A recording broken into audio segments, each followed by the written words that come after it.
Today is October the 12th, 2007. My name is Tanya Finchum, and we're here in the Angie DeBow room on the OSU campus to talk with Lee Denney, who was in the House of Representatives, elected in 2004. Yes, ma'am. And re-elected in 2006. Yes. She's also an OSU alum. Yes. And this is part of the oral history project entitled Women of the Oklahoma Legislature.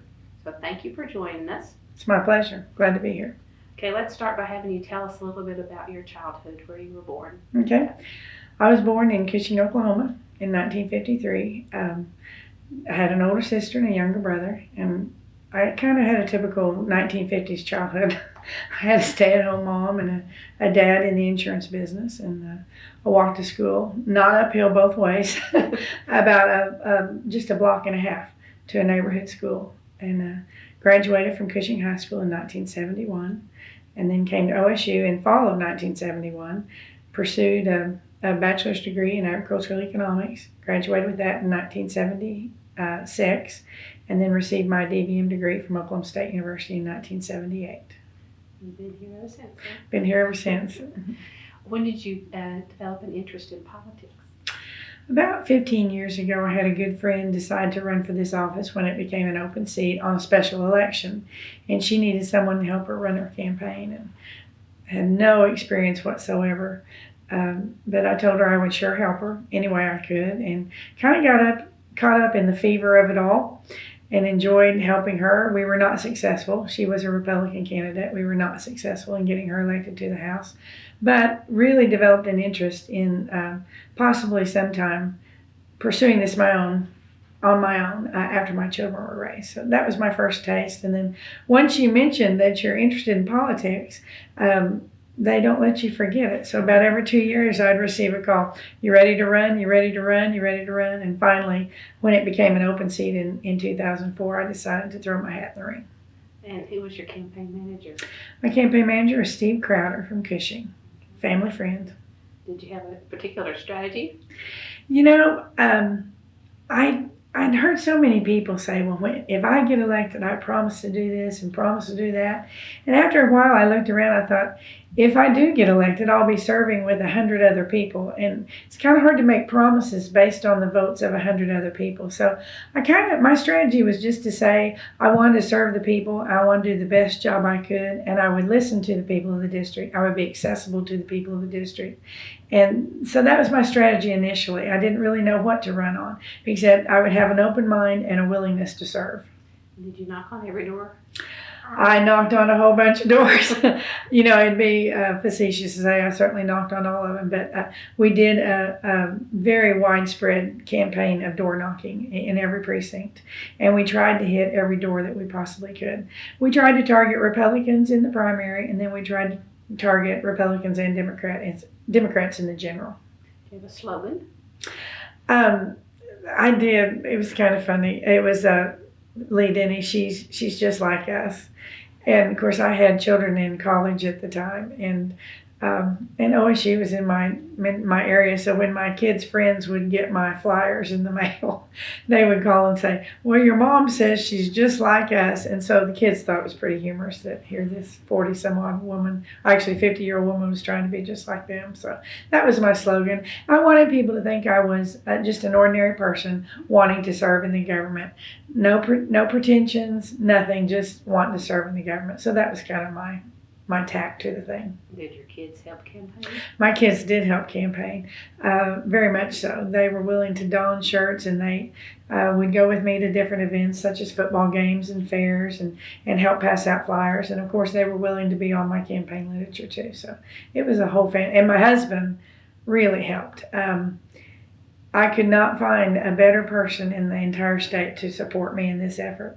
He is an amazing man, and he was a tireless worker, and no one had a better sign putter-upper than I did. He canvassed the entire district putting up my signs. Yes, I had a lot of support. And then he'd go back and take them down after you won? And he took them down. It was very important to him to have them down within 48 hours over the entire district after the race. So he worked very hard. It was a challenge, and he worked very hard. Got up early in the morning and started taking down those signs. What was election day and night like? was very nerve-wracking. You kind of, in some sense, you had a calm because you've done all you can, and just now it's up to the voters. And so you kind of sit back, but then just the hours tick by so slowly.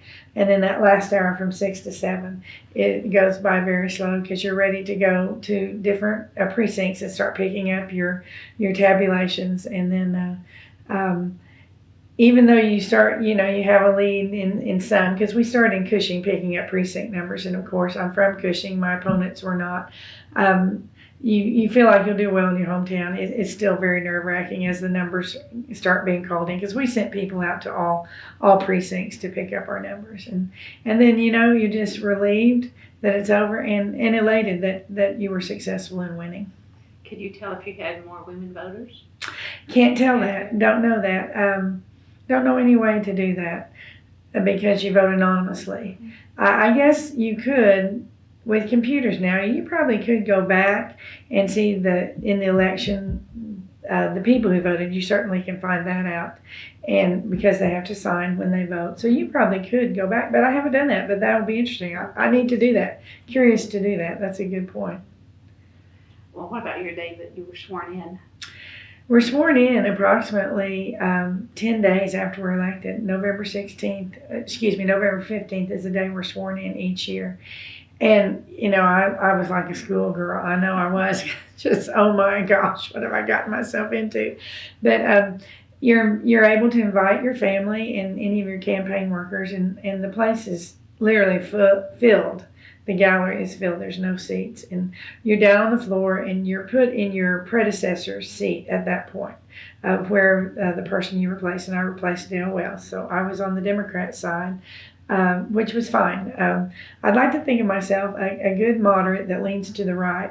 So I don't have any problem with that day where I was seated. And I got to meet some of the incoming Democrats at that time. And I think that makes you a better legislator if you can work across the aisle, because I think it takes both sides to govern. So we were sworn in, and the Speaker of the House is sworn in. And then you have an opportunity for the first time to use the microphone on the desk and introduce your family and anyone else you brought with us. And it was really exciting because that first time I did have all my family, my mom and my husband and my 2 children with me. And it was very exciting. Goosebumps? Very exciting and very humbling that the people would give you that opportunity to serve. Well, do you ever walk up the big steps into the building? We're not allowed to do that anymore. That exit is totally closed off after 9/11. So I've never done that, to be quite honest. We go inside entrances, so they're handicap accessible for the people of Oklahoma. And I think they felt like when they had to secure the Capitol a little more, it probably actually started back on April 19, 1995 with the Oklahoma City bombing. But that entrance is totally closed off, so I've never gotten to do that. But I stand at the top of them several times, but it would have been exciting to be at the Capitol time when those were open, but they're closed at this time. Thoughts going through your head that first day? I hope I'm up to this job because it is an awesome responsibility, and I try to take it very seriously. From any constituent in my 35,000 people that I represent, I want to be their voice at the Capitol, and I want to do what they want at the Capitol. And at the same time, I want to help them make all the government agencies in the state of Oklahoma accessible to them. And so that's how I see my position. And I did. I had a lump in my throat and wide-eyed. About the first day you presented a bill on the floor. I was very nervous. You get all these pointers from seasoned legislators, and we were the first really big class to come in from term limits. There were, I think, a total of 34 new legislators the year I came in on both sides, and so they were very nervous about what to do with. That's a third of the legislature, so they were very nervous about what to do with us. So they did a very good job of doing a lot of different orientations for us and trying to make us feel as comfortable as we could. They assigned mentors to us. Older members became our mentors to help us through the process. And I had my very first bill had on it at the bottom a repealer, and I had someone say, be sure and look up your repealer because a seasoned member might try to trick you up on that. So my very first bill I had highlighted, and I looked up the repealer to make sure. And so I was prepared, which was good. It's very good to go in there being prepared because there is no telling what you'll get asked. And it's open market. It's open market. So it went really well. And I was asked about the repealer, so I was very glad that I was schooled on the repealer, and it passed. And the same for a debate. The first time you debated one. Same. You know, my first year, I don't really think I had a debate, and I think I went through and went, whew, no debates. But since that time, I find that I don't have trouble with debates. I thought I would. I thought I would be very scared in case somebody got into attack mode. I thought I'd be very nervous and stuff. But really, it's very friendly. You know, it is very friendly no matter who's debating you. I've been debating with people from my own party and people from the other party. And both times, if you're studied when you go in there, you'll do just fine in debates because you're more schooled on your topic than they are. So they can ask you questions, but I find I'm getting very comfortable at doing that. Well, describe. I've had teenagers. That helps. That helps. Describe a typical day then. How early do you get up and how late do you stay up? Well, during session, a typical day, I'm a pretty early riser. I always have been. I used to always get up at 6, and now I find myself getting up at 5:30. So I like to just break into a day pretty easily. So I like to get up early and be ready. I like to arrive at the Capitol between 7:30 and 8. And that's before our assistants get there. I just like to get there first because I like some alone time to kind of get my desk situated the way I want and the papers I'll need, the bills that we're going to hear, and just kind of get organized because I found once 8:30 hits, there's not much time for that. So I like to get there early. My assistant arrives about 8:30, and then people start arriving about 8:30 or 8:45. I think they think that's the best time to get in to see legislators. We don't go onto the floor until Monday at 1 o'clock. So Monday morning, anyone that wants to see you about your bills, constituents, businesses, agencies, will make those appointments at that time. And pretty much, you could put a revolving door on the front of your office because you're pretty busy that Monday morning with people getting in to see you because they know you'll go onto the floor in the afternoon. And then we have our separate caucus meetings at noon. Both the Democrats and the Republicans meet separately for about an hour to discuss what the agenda of the week is going to be. And then we go into session about 1 or 1:30 on Monday. And we always start with a prayer, and we have a minister of the week every week who prays with us every day. And then Monday we start with the flag salute. And then we recognize a veteran of the week. And then we start into our work. The first couple of weeks of session are pretty slow because all the bills are in committee. And until they have to go through the committee process before they can come out onto the floor. So the first couple of weeks on the floor activity is very minimal. And then Tuesday we're on the floor all day, and Wednesday we're on the floor all day. And then late Tuesday and Wednesday afternoon we have committee meetings, and they're scheduled. So if you're on more than one committee, you may attend all your committee meetings. And then Thursday we have session in the morning until noon, and then Thursday afternoon we have committee meetings. Then Fridays we're supposed to come back into our district and work in our district, and that's when we meet with people that are unable to come to the Capitol or larger groups of people or people who have jobs. But that's when we work in our district and meet with people to hear the concerns of what's going on in the district. Well, do you live there during session, or do you? I do stay down there. My first year I did not. I drove back and forth, and you know, it's just so tiring, all those miles, an hour down, an hour back. And then gas prices now are so high. I just think it's more responsible to stay down there. I have a friend that has a pool house behind her home, and I stay in her pool house. And everybody has a wide variety of living accommodations down there. You'll see everything. Some people have bought condos and stay down there. The Denneys did not do that. I live in a pool house. But, you know, it's very comfortable. I have a bed, a bathroom, and place to work and read my bills and such as that. So it's very comfortable. And you probably not need to worry about cooking facilities and that sort of thing. No, really don't. don't worry about that too much. You know, if I have a microwave, I'm good to go. So there's so much food around the Capitol. I was one person that did not eat an eating job, but there's a lot of food around the Capitol. So at night, you're really not all that hungry. A little bit of popcorn or cereal is all you need. So you're usually done with work by 8, 9 o'clock at night during session? It varies, 6 to 8, I would say. Early in the session, before we get going heavy on bills, you're usually out by 6 or 6:30. But we do have a couple of weeks in there where we've been in the chamber as late as 11:30 or 12. There is a ruling that we have to leave the chamber by midnight. So we can't stay in all night. They used to, I think, in the 40s and 50s, they would have those all night sessions. And I think they realized, when you're so tired, you're not making good decisions for the people of Oklahoma. So they put a cap on it that we have to leave by midnight, adjourn by midnight. Well, do you have a bill that you're most proud of to this point? I have two I'd say I'm most proud of. My first year, an older legislator, or a more seasoned legislator, handed me a bill on nursing homes and quality in nursing homes. And I was fairly green and just didn't realize what a problem we had in the state with quality nursing home care for our elderly. And I ran that bill, and it just gives people a way to have their complaints when they have a loved one in a nursing home heard in a timely manner. These complaints would go on for 2 or 3 years, and usually the loved one had already passed away. I mean, because we're talking about elderly here, and they would drag these complaints out and nothing was being done. And we sped up the process and made it more timely. So people, if they felt like their loved ones were being abused in nursing homes, they could get some relief. Very proud of that because I think it was a big need.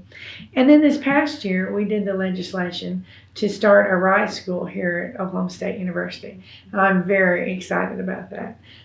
It's a developmental preschool for developmentally delayed children, basically Down syndrome and spina bifida. It allows them to be as caught up as they can when they become ready for school.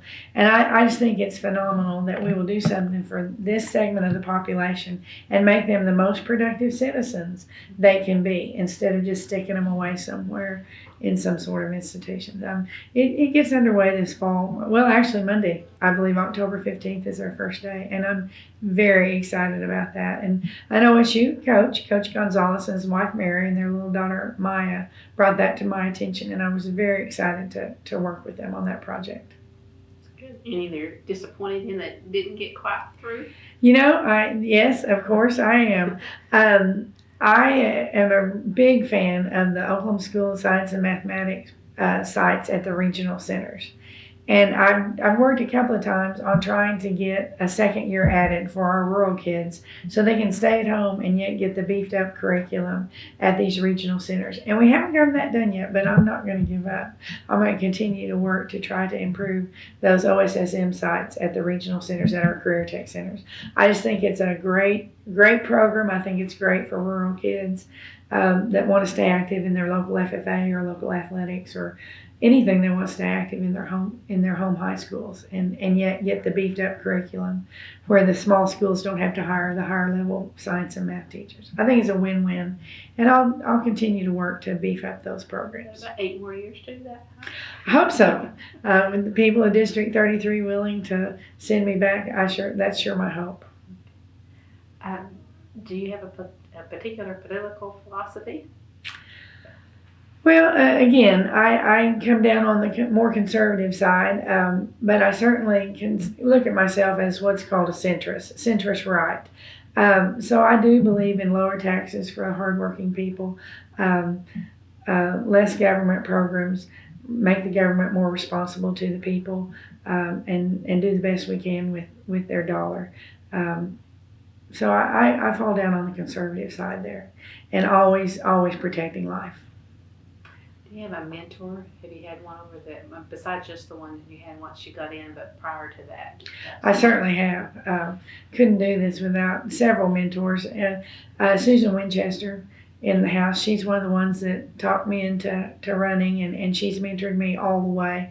I knew her before I got in the House, so it was a real easy, cohesive bond.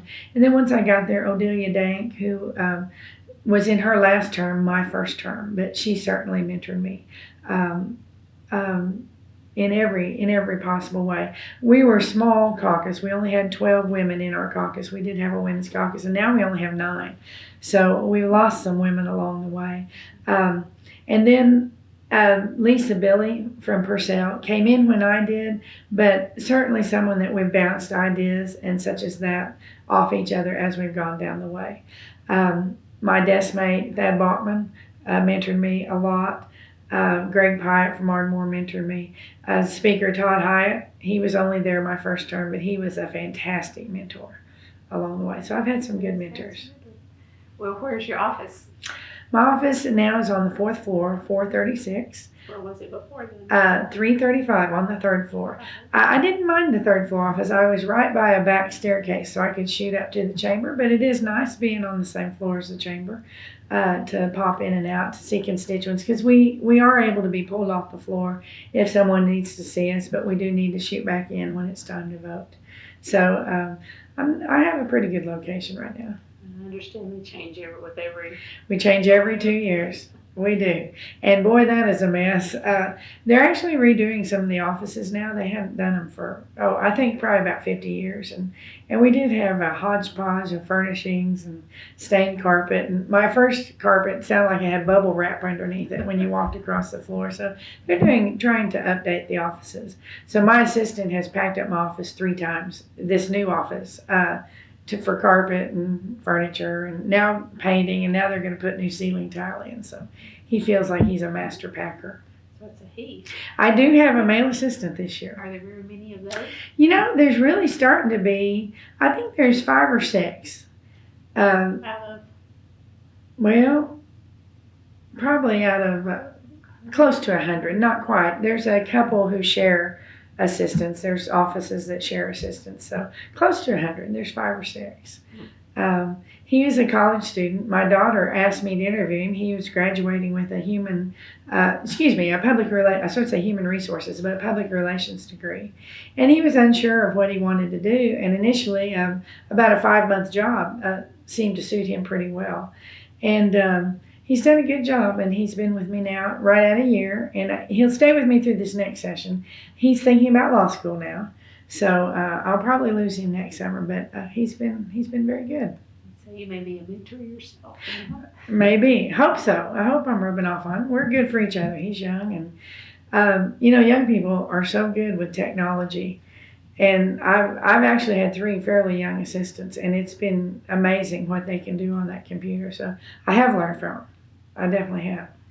Well, once you were in, did you notice any differences in gender treatment or? You do. It's probably one of the old bastions. It's changing, but it's probably one of the old bastions of male bastions, and probably white male bastions if you want to be.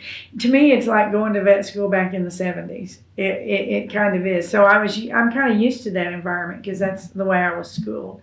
But they're very open to women, and I don't want to say they're not, but just like I said, there's only 9 women on the Republican side and only 3 on the Democrat side. So we just have 12 total women, so only 12% women. So of course it's going to be a male bastion. Minorities, I think there's 13 Native Americans. There's only 3 African Americans in the House of Representatives right now. I don't really know the demographics of the Senate as well. So it is a male white bastion, but they are open to our ideas, and we're given leadership roles. I do look forward to the first woman speaker. Now, we have had a speaker pro tem woman. In 2004, Susan Winchester was the speaker pro tem. And then at the same time, on the Democrat side, the minority leader was a woman, or Jerry Askins, who's now our lieutenant governor. And had the Democrats been in the majority, we would have had our first woman's female speaker. So it's coming. It's coming, but it's slow in coming. And I look forward to it. I hope I'm still there when we have a female speaker of the House. Could be you. It could be. Don't know about that, but it could be. Well, what advice would you give women that are considering going into that? I say go for it. Now with term limits, and I tell this to high school kids when they come through and college students when they come through on tours. I like to see the House of Representatives be representative of Oklahoma and its population. And we're not near that. I know we're more 3% African American in this state, and we're definitely more than 12 or 13% African American and 12 or 13% women. And so the House of Representatives needs to reflect that. So now with term limits, I think that you can carve out a period of time in your life and serve the state of Oklahoma. So I try to encourage women. And you come from all walks of life. I think people think you have to be a political science major to serve in the House, but that's simply not true. In fact, very few political science majors are in the House. We have all walks of life. I myself am a veterinarian. We have teachers, real estate agents. We have a doctor. We have a dentist. We have a toy manager from Walmart. We have an artist. We have a man who drives the giddy-up bus at the airport in his off time. And of course, we have our share of lawyers. So it's a cross section of the population. So I would like to encourage women to serve in the House of Representatives. I think it's very friendly. We just haven't gotten there yet. So do you know if you're the only veterinarian ever? I'm not the only veterinarian ever. I am one of the first veterinarians. I came in with Dr. Phil Richardson, who's also a veterinarian. So we were the two first veterinarians to ever serve. And then this past year, we had a third veterinarian. So actually, there's 3 veterinarians right now in the House of Representatives. And you graduated from here. Were you one of the few women in? I graduated in a class of 60, and there were 10 women in my class. Now, we were really kind of the first big class of women. Before us, there had been like 5 or 6 per year. There were 10 in my year. Talk a little bit about your library job here while we're going. Okay. My sophomore year of vet school, it's professional school is hard and costly, and I needed a little job, and I thought, if I work in the library, maybe I'll study. So the Vet Med Library was a branch of the Edmund Lowe Library here at Oklahoma State, and I was the night manager. So I would go in about 6 o'clock at night and keep it open until 9.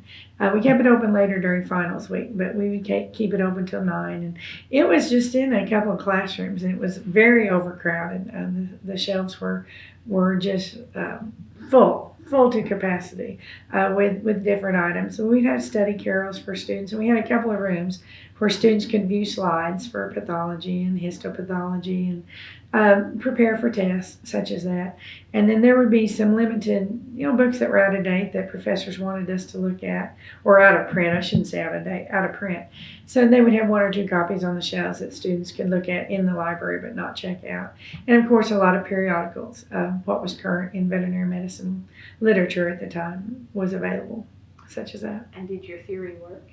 Did you study more? I did study more. Actually, my husband was 2 years ahead of me in vet school, and I kind of met him through the library job because he was a studier. So he was at the library about every night. And so that's how I met him. And so since he had that library habit, then I kept my in-grade library habit of studying in the library. Were there any other buildings on campus that you're fond of? Well, from that time period? Of course, Willard Hall. When I came to OSU in fall of '71, that was my dorm. And it was unair conditioned, but it was close on campus. And I did not have a car. So I thought Willard Hall was perfectly suited. And we had laboratories in our rooms, but, the bathrooms were down the hall, as in all the dorms. But the new dorms didn't have the sinks in the rooms. So I liked Willard Hall. I have lots of fond memories of Willard Hall. We had hours at the time, curfews. We had to be in at 10 o'clock. In 71? In 71. We had to be in 10 o'clock on weeknights and midnight on Friday and Saturday night. Just the women or the guys? I don't know about the guys. I don't know, but the women did. We had to be in. But without a car, I was close to the student union and close to the library. And that first semester, I was so scared I was going to flunk out of college, back in 71. This is the truth. I would come to this library at 7:30 on Saturday mornings. And of course, I had the place pretty much to myself. And I have fond memories of this library too, because I studied here so much living at Willard Hall. Did you have a favorite spot in the library then? I liked the reading room on second floor. That's why I thought it was so funny when he goes, there's a second floor long hallway, because I would come up to this reading room. And there was fascinating reading materials when you take a break from your studies to look at. and gaze over. So I did love the library. I'm appalled that they serve food in the library now. That amazes me that there's a snack bar in the library. But I do think it probably encourages students to stay here and study. Let's see, today's a Friday morning, and when I walked in, there's lots of students here studying. So I think it's probably been a good move, and it's always good to change with the times and be flexible. So I applaud you all for having your little cafe downstairs. It's not an easy change. But I'm sure for a librarian that's ingrained librarian, I'm sure it's very hard. Do you have any favorite campaign stories? Well, I do. I have some funny ones. Two of my favorites are really funny. I was making some phone calls one night and calling another city, and a child answered the phone, and I said, "Well, this is Lee Denney. Is your mom there?" And he put the phone down. You could hear him. He goes, "Mom, it's Lee Denney." And you go, "All right, this is great. This is going to be a good call." And I'm getting all ready to talk to the mom, and then you hear, "Well, hang up on her." So click. That's one of my favorite because it keeps you humble that you're sitting there thinking everybody wants to hear your message, and then there's some people that don't. So that, and then another one. And these are all disparaging on me, but they're the funniest ones. That's the one I find humor in. I knocked on a door, and a gentleman came to the door, and he said, I told him who I was, and he goes, "Well, are you a Republican or a Democrat?" And I always hate to answer that question because you just never know the response you're going to get. And I said, "Well, sir, I'm a Republican." He goes, "Well, then get off my porch." I go, "Okay." I'll step back. But most people, it's so fun to campaign, and the door knocking is the most fun. It's more fun than phone calls. I think you're interrupting people when you call them on the phone. I myself, I'm usually doing something, and the phone is more interrupting than a knock on a door. But people are anxious to hear the message. They like to meet you face to face. Most of them have pets, which I love dogs, and so it's fun to see the attack dog come to the door and then, do a couple of things, hold your hand down, and pretty soon the dog's wagging your tail. And I found if you can get the dog, you get the people. So that's been fun to do. We've got some of the best people in District 33. Lots of people are excited about the message. They're willing to help. Been turned down very few times for putting signs in people's yards. These are great people. I think I have the best district in the state. It's a mix of small town and small city, with Stillwater, and I go to Yale, Cushing, Perkins, Ripley, Langston, and Coyle. Have 2 universities in my district, Langston and Oklahoma State University. So I think you have a vibrancy of very knowledgeable people when you have higher education institutions nearby. So I actually think I have the best district in the state. I'm from here, though. Yeah. Can't hate my vote. Were your incumbents? No, you didn't run into them. No, I ran in an open seat. Was your opponent male, female? My opponent in my primary was a male that first time, and then my opponent was a female in the general. And then this last time I had 2 males. Okay. So had a female the first time. Actually, a friend of mine, she was from Cushing. And, we just decided we weren't going to do any negative campaigning, and we didn't. And we kept it clean, and we're still friends today. So I'm really glad that worked out as well as it did. It's just been a recent turn. I mean, from 2004 to 2006. Was there that much difference in cost? It wasn't. The first race by far is the most costly because nobody knows you. And so you just have a race of time to get out there and get your name out. Last year, I spent more in the primary because I had the same opponent I had the first year, actually. And so we were both known, so we were trying to get the most information out. Actually, my general opponent didn't really do much, so I didn't really spend as much last year as I did the first year. He was an OSU student, and I don't know why. I actually never even met him. He didn't really show up for anything, and so it wasn't much of a race after that. I just tried to keep going to all the functions I went to and keep my name out and do some ads and such as that to keep my name out there so people know I was running. And he, I don't think, spent a dime. So I know. I would have liked to have met him. I really would have, and I hope to meet. I found out I have an opponent this next time, so I hope to meet him. And you know, Early. It's not too early for that. it is and it isn't. It's not really too early. We'll sign up to run in June, and then we'll get hit hot and heavy all next summer and into the fall. The hottest time of the year. In the hottest time of the year, I do think the first year it was one of those mild summers. The summer of 2004 was fairly mild. I sure was glad. But 06 was fairly hot. 06 made up for it. So 06 was that year we had all that drought, and it was pretty rough. Well, what committees have you served on? Well, initially I was vice chairman of the banking committee, and then I served on education A and B, and then I served on career tech education and higher education my first year. And then this year I'm the chairman of the arts and culture committee. I'm still on the education A and B committee, and I'm on the energy committee.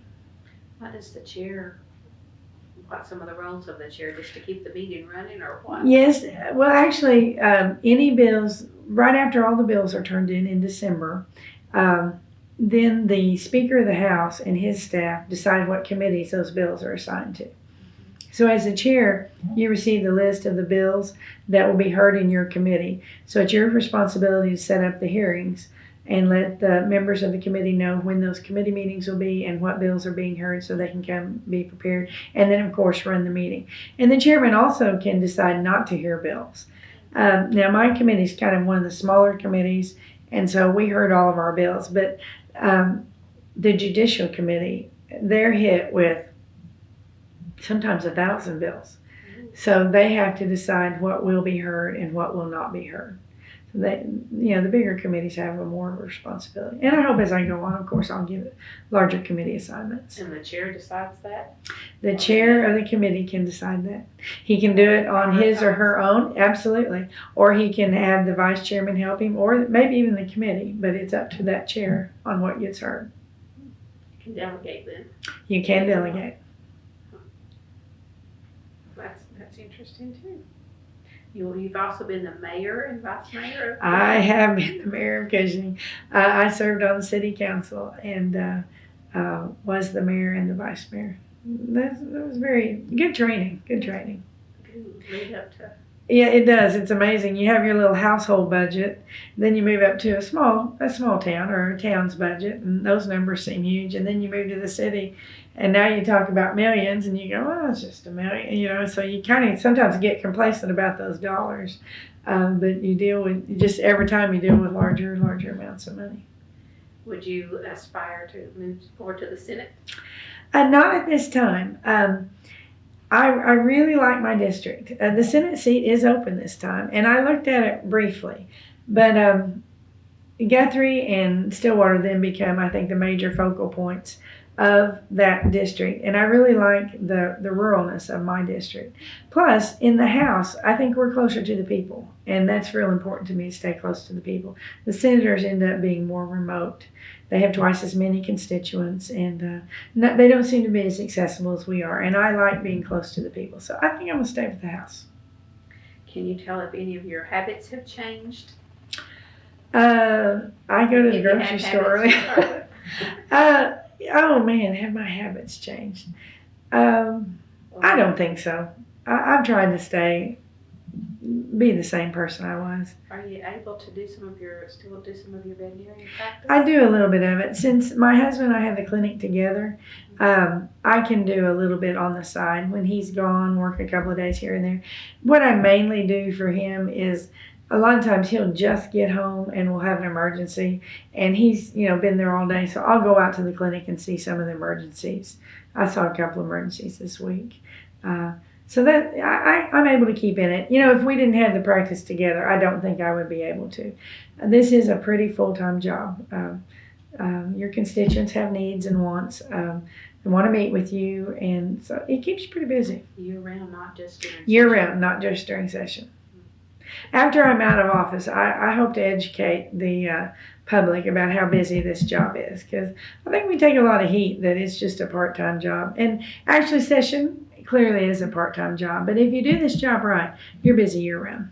Well, session's just not a 40-hour week either. Session's not a 40-hour week. It's not. It's you're hitting it hard, and when you start into May, they'll tell you session's half over. That's how much work is left to do in May. So April and May, it picks up speed rapidly, and long hours. And then so during the summer months, if you're not campaigning, what are some of the things you might be doing work related? A lot of times we start interim studies. There will be a piece of legislation that you think's a good idea, but you don't have all the kinks worked out of it. So you pull in people from the industries and agencies and then private citizens to try to get a handle on what needs to be done to fix a problem. So we're in the midst of having interim studies right now to decide what legislation we might want to run in the fall. And those typically take place in non-election years. Can you write some of your bills then, maybe? You actually do. It's a great time to start your bill writing because the staff downstairs has more time to help you and work with you. Once everything gets going, they get just busy too. So it's a great time to start some of your bill ideas down the road of getting crafted into language that you like and want to move on through the system. Do you do some of your own research for the bill, or do you? You do. It's a combination. You do a little bit of your own research, and then you rely on staff. We have a legal staff that helps us because we're not attorneys, and so it can stand the muster of the test, which is our court system. We do have attorneys that actually craft most of the language. We give our ideas and our research to them, and then they will craft it in the language that's appropriate. Well, if you do have free time during session, what do you do? Don't have a lot of free time. You really don't have a lot of free time. You read. Sometimes we'll get together as legislators, and Speaker Hyatt loved to have gospel sings. And so you'd sit around piano and just sing, and you get to know people on a different level.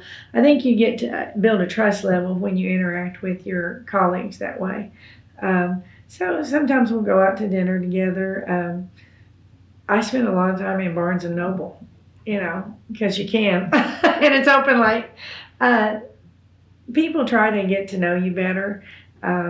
Lobbyists, that they get a bad rap, but they're just people employed by businesses and agencies to educate us. And so they spend a lot of time educating us, getting us materials to read. They're real good about giving us the positive sides of what they want done. But if you press them, they'll give you the negative sides. They'll present both sides. So you spend a lot of time getting educated, and then you also try to carve out some time for your family. But there is some time for social. There is. Networking a little bit. There absolutely is. Your family comes to you sometimes? Sometimes they do. I'm embarrassed to say this on tape, but both of my kids went to the University of Oklahoma. And so the other school. So I've been very fortunate. Then that time of year, I'm actually closer to my children. Yeah. And so a lot of times they'll come up and we'll meet for a meal, or I'll go down to Norman and take them out to dinner or something. So definitely some of that. And then my husband will come down some. Any bills on the horizon that you're getting ready to push out there? Of course. Being a veterinarian, I've been approached. Actually, I was approached last year to carry a bill on pet quality assurance. Now, what this is that we have breeders in this state that don't like to do the best job of breeding these animals. And we didn't run the legislation last year because it wasn't ready. So this fall we have an interim study, and we're going to bring breeders in and veterinarians in and try to regulate this industry of pet breeding in the state, because Oklahoma has no regulations, and so we've kind of become known as a puppy mill state. And now with the internet and puppies being sold across the United States, we're getting a reputation of not always having healthy puppies. Now, this is different from a lemon law. We cannot help that some puppies are born with birth defects, and that can't always be helped. Some of that is going to happen. But we can assure that people are given a puppy that's been properly fed, properly cleaned, as healthy as can be expected for a 6 to 8 week old puppy. The parents are parasite free and healthy. And that's what we're going to work to, that the quality of the health is improved in Oklahoma for our pets. Any others? Looking at still, I might run my OSSM bill again. I haven't put that totally out of my mind. And then I have some bills that people have come to me, some ideas, little tweaks in the law. For instance, now we pull over when an ambulance or a highway patrolman's on the side of the road. Tow truck owners have come to me and said they would like that same, because they're out there working on these disabled vehicles, and they would like for people to pull over from them, but they don't want to be classed as an emergency vehicle, so they would be like a different class. So we're going to look in working to that. I had a constituent tell me that you can't get a CDL license, a renewal, at any of our Oklahoma Tax Commission areas. So I'm going to look into why we can't let them renew their license, where you get your driver's license renewed. Ideas like that. My ideas come from the people. It's a wide spectrum. It's a wide spectrum. It will be. And then, of course, you get co-authors, some from the other. You get some co-authors. Every once in a while, you'll have an idea that somebody else will have. And when it comes down to it, you all decide to join forces instead of having two competitive bills. And so there'll be some of that too. Well, do you, after, let's say you finish your 12 years, then what? Well, this time, I hope I have grandbabies to go home and rock.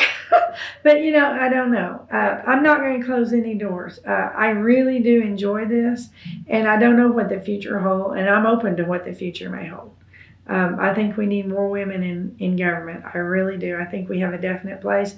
I think we bring a different aspect than men bring. I think we bring a softer approach, and I don't think that's always bad. Do you bring anything else? I think we bring a lot of wisdom. I'm amazed at women. I think we are such good multitaskers. I think we bring a different view, a lot of wisdom. The women I know from my hometown all the way up, I think my mother's one of the smartest women I've ever met. And she doesn't even have a college degree. But I think we bring an openness, an honestness, and yet a softness and kindness to our offices that's much needed. Do you see that women are placed on particular committees for those type reasons? Not necessarily. I think some women, may have a bent for that, women and family issues, and so they're put on those committees. Pam Peterson has a representative from Tulsa, has a big heart for children, so she's put on a lot of family and children's committees for that reason.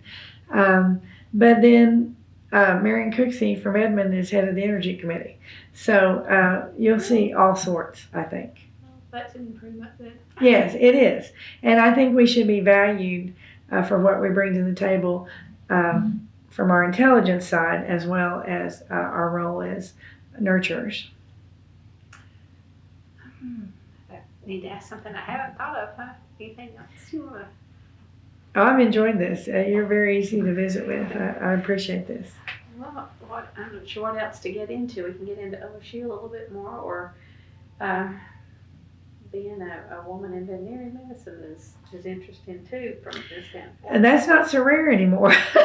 Women are kind of taking over veterinary medicine. In fact, there's two schools. I believe it's Tufts in Boston and in Michigan. This fall, have their classes are 100% women. 100%. 100%. We'll end up having quotas. Yeah, we might have to have quotas for men. Well, most of them then go into small animal or large animal? That's definitely the trend. Some of them will go into large animal. The trend we're seeing is we're really suffering for large animal veterinarians, definitely in Oklahoma and across America. And it's kind of scary because your large animal veterinarians are protecting our food population. Plus, I think a lot of times the food animals are going to be the sentinels for any bioterrorism that may come over. So I think our large animal veterinarians are very important. So we're going to have to look at that. I think veterinary medicine tends to be a lower paying career on the medicine circuit. I mean, it's a fantastic career, and it's certainly been good to my family. But as far as the medicine circuit, and I then start to look at what they need to do to provide for a family and put kids through college, they're tending to go more to the human side than the veterinary side. And I don't have the answer for that. Pets, it's certainly an economic profession. You just can't spend the world on your dog, although you want to take as best care as you can. There are economic constraints there. So I think that's one reason. I think certainly women are empathetic, and so small animal medicine draws to them. Back in the 70s, you almost had to be a farm kid, male or female, to go into veterinary medicine. It was very farm oriented, but that's trended totally different, and city kids as well as rural kids go into veterinary medicine equally. And I think that's one reason you see more women. 30 years later. Yes. Well, do you envision either one of your children going into politics? I thought you were going to say veterinary medicine. I was going to say no. We do that too, but. I do not see my daughter ever doing it, but it wouldn't surprise me if my son did it. It wouldn't surprise me a bit. It'll be down the road a while, but neither one of them are going into veterinary medicine. They were the recipients of the middle of the night calls, and sometimes even having to get up and go help. When you have to do a C-section on a dog, that's just a two-person job anyway you slice it. And if I have been gone or something, one of the kids would have to get up with my husband and go out there. And once the puppies are born, you have to, massage them and make sure they're breathing and get them dried off while my husband's tending to the mama and finishing the C-section. So my kids have been out to the clinic in the middle of the night rubbing down puppies to jumpstart them. So maybe regular MDs then. Actually, our daughter is a first-year student in pharmacy school, so she's going to be a pharmacist. She loves chemistry, and I think she's found her niche. And then our son, he never really liked the blood and guts line of work, so he decided he wanted far away from that. He was a letters major at University of Oklahoma, and now he's teaching English as a foreign language over in Germany. So he's living over there for about a year. Well, have either one of them been in the chamber and watched you in action? My daughter has. My son was there when I was sworn in, and he's been back to visit a couple of times. But my daughter, younger of the two, definitely has come up to the chamber when I passed some bills. And she threatens me. She's kind of shy, so she threatens me if I introduce her, she'll leave. So now everybody knows her, so I don't have to introduce her anymore. Well, when you leave your pool house, do you come down Lincoln? I do. The house I stay in is about across the street from I-35 from Frontier City. So I hop on I-35, go around to Lincoln, and then drive down Lincoln Boulevard. And you see the Capitol all looming. It is. What thoughts go through your head? I cannot believe I have the opportunity to work there. I'm just overwhelmed that I have an office there, and it overwhelms me that the people have given me this responsibility, and I really take it seriously, and I appreciate the opportunity. Do you think about that every time you go? I do. About that building is amazing. That white marble and concrete, it's just amazing. And the Indian at the top, entitled The Guardian, I think that says it all.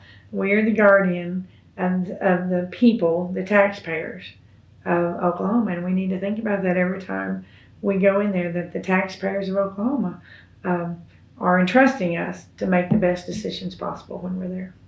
It gets pretty noisy with the school kids. It does. The first year I was there, of course, we have committee meetings before session ever opens in January. And I can remember that the week before that first session opened, walking down the hall, I thought, this is going to be the most tranquil, peaceful place in the world. The marble, and in January, it's kind of cool and quiet. And I thought, this will just be wonderful. And then I almost equate it to the stock market when that opening bell hits. School kids and groups and veterans and just everyone, and it's very noisy, and that's one reason I like to get there early, like I said earlier, and stay till about 6, so you can come when it's quiet and leave when it's quiet. Because but I encourage everyone to come, because it is their Capitol building, and that's what should be going on. That's exactly. People should come down and see us working. I think that holds us accountable, and it makes them better citizens of the state if they know what's going on at their capital. It's probably been even busier this year with the centennial.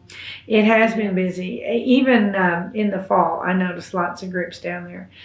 School kids coming in the fall, dressed in period dress, having different school classes down there for the centennial. It's been exciting.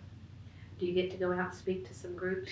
I do. I've been in lots of classrooms. I've been to 4-H meetings, FFA, such as that, and I really enjoy speaking to kids. You're not just in the walls, from 8:30 to whatever. No, we get out. Get out. Any kids that come to our Capitol from our district, we try to get them into the chamber in between sessions, and so they can walk on the floor and have a piece of ownership in it. So those young girls will. I hope so. I really try to. Try to speak to the pages on Wednesday morning.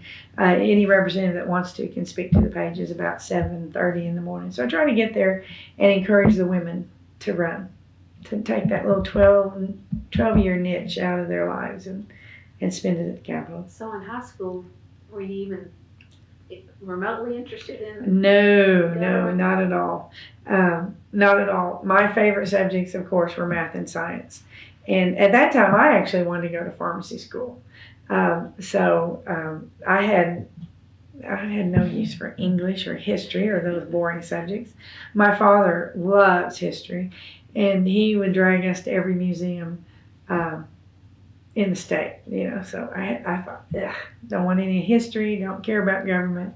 So I was a science and math girl. But as I've gotten older, I love history, love to read it now. I think, you mature with age and realize the importance of the history and how it relates to our government and how it relates to our future. That's a good lead in for my last question. Okay. When history's written about you, what would you like for it to say? I hope it's nice to me.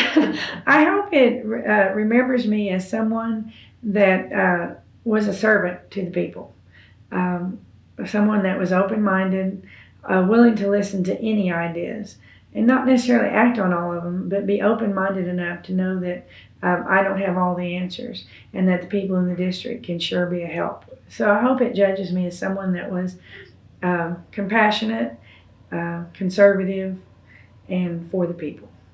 And then besides work-related, anything else you would like to be remembered? I always go back to Ralph Waldo Emerson's, if I can make the difference in the life of my children, that's what I want to be remembered for. Good enough. Anything else you want to add before we cut it off? I can't think of anything. This has really been enjoyable, and I appreciate you doing this. Initially, I thought, I don't know that I'm worthy of a place in the library, certainly, but if we don't record women, there'll be no knowledge that we've been there. And I think that's why having children is so important. There's some knowledge that you ever did walk upon this earth is through the memories of my children and then their children and on down. So I appreciate you doing this. It's been a pleasure. We may have to do a follow-up one later. We can. I'm just over in Cushing, so if you need something else, I'd be more than happy to come back. As we progress with this, we may come up with questions. Oh, we should have asked that. And I'd invite you up to the Capitol, and maybe have all of us on a round table, if you want to. We could set up a table and have all the women in the legislature there as kind of maybe a summary piece. That would be great. I'd love to have you, and I know every woman up there would enjoy it. Well, thank you very much for taking the time to come. It's been a pleasure. Okay, and I'll bring you a sign.